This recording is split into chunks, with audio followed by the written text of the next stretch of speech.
নমস্কার আমার ঘরকন্যার ফ্যামিলিকে। আজ আপনাদেরকে একটা আমি কুর্তির ডিজাইন দেখাবো।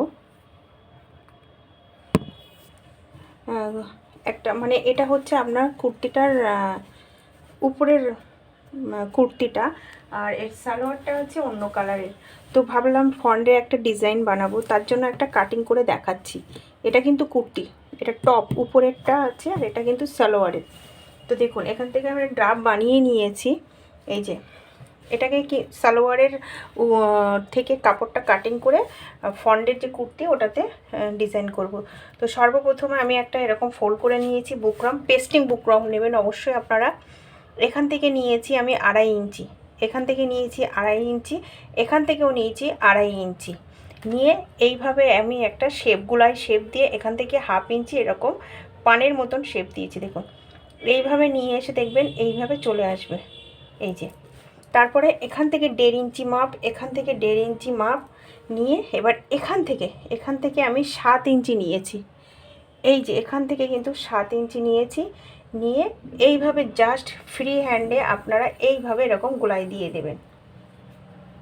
এবার কাটিং করে আপনাদেরকে দেখাচ্ছি, সিম্পল ইজি, মানে কিন্তু লুকটা খুব সুন্দর আসবে।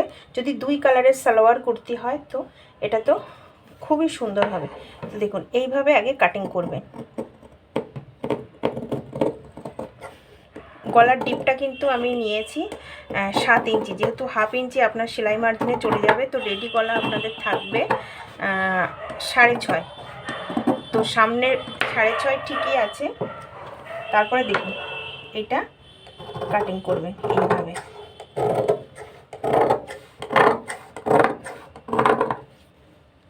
খুব সুন্দর একটা ডিজাইন বানবে এটা, সিম্পল কিন্তু সামনের কুর্তির ডিজাইনটা খুব সুন্দর একটা চলে আসবে।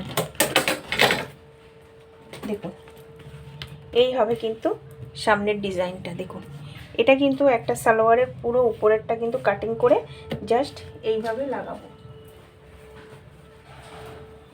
এটা কিন্তু উপরের পোর্শনে এইভাবে লাগবে। দেখুন এতটা কিন্তু সালোয়ারের কাপড়ও কিন্তু আমাদের দরকার। দেখুন যখন এর উপরে অন্য কালারের একটা ডিজাইনটা বানবে তখন অটোমেটিকই দেখতে পাচ্ছেন কত সুন্দর একটা ডিজাইন চলে আসবে। তো আশা করি আপনাদের ডিজাইনটা সিম্পলের মধ্যে বাট ভালো লেগেছে।